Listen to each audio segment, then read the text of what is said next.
क्या आप जानते हैं कि हमारा भाव और स्मरण शक्ति हमारे जीवन और आत्मा की यात्रा को कितना बदल सकते हैं? आज हम जानेंगे कि एक भाव को स्मरण करने वाला व्यक्ति कैसे संसार में अडिग और अमर बन सकता है।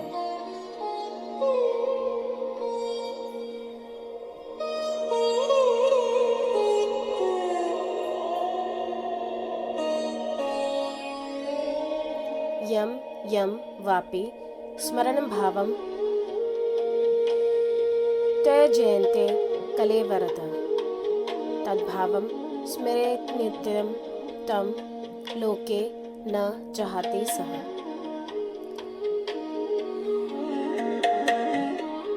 यह श्लोक हमें यह सिखाता है कि हमारे मन और भावना का ध्यान रखना अत्यंत महत्वपूर्ण है। जिस भावना को हम छोड़ देते हैं उसका असर हमारे कर्मों और जीवन पे पड़ता है, लेकिन जिस भावना को हम निरंतर स्मरण करते रहते हैं वह हमारे जीवन में स्थायी प्रभाव डालती है। कल्पना कीजिए, एक युवा व्यक्ति रमेश जो अपने जीवन में लगातार चिंता और भय महसूस करता है, वह गुस्सा और लालच की भावना से बंधा रहता है। रमेश ने अभ्यास किया और अपनी नकारात्मक भावनाओं को छोड़कर सकारात्मक भावना, करुणा और श्रद्धा को स्मरण करना शुरू किया।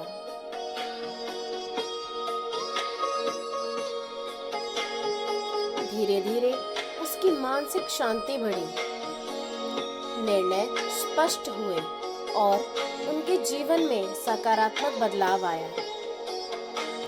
यह श्लोक उसी प्रक्रिया की व्याख्या करता है। जब हम अपने मन में स्थायी भाव को याद करते हैं, वह हमारी आत्मा को मजबूत और अडिग बनाता है।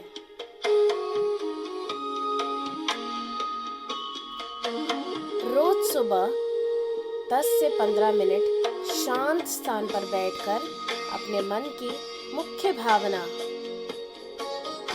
जो आप स्मरण करना चाहते हैं पर ध्यान दें।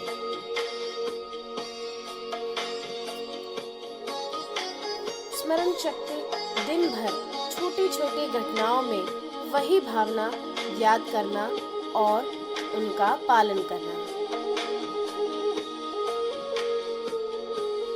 अपने भाव के अनुसार कार्य करें। करुणा स्मरण करते हुए दूसरों की मदद करना। अपनी चोजन डाइटी या आत्मा के प्रति श्रद्धा में वही भावना संजोना। इस श्लोक का सबसे बड़ा संदेश यह है कि जीवन का मूल उद्देश्य भावनाओं का सही प्रबंधन और सकारात्मक स्मरण है। जो व्यक्ति अपने मन में स्थायी भावनाओं को संजोता है वह जीवन के सभी उतार चढ़ाव में अडिग रहता है। संसार में चाहे कितनी भी विपत्ति आए, अगर हम अपने भाव को नियंत्रण और स्मरण करते हैं तो हमें ना डर लगेगा ना चिंता होगी।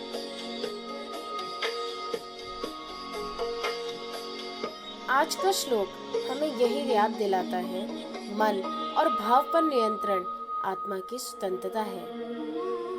एक भाव को छोड़ना या स्मरण करना केवल मानसिक अभ्यास नहीं, बल्कि यह आत्मा को स्थिर और मजबूत बनाता है। यदि आप चाहते हैं कि आपका मन शांत, आपका जीवन अडिग और आपकी आत्मा मजबूत रहे, तो इस श्लोक को अपने जीवन में अपनाएं और नियंत्रण स्मरण करें। हमारे चैनल को सब्सक्राइब करें और हर दिन नए ज्ञान से अपने जीवन को प्रकाशमान बनाएं।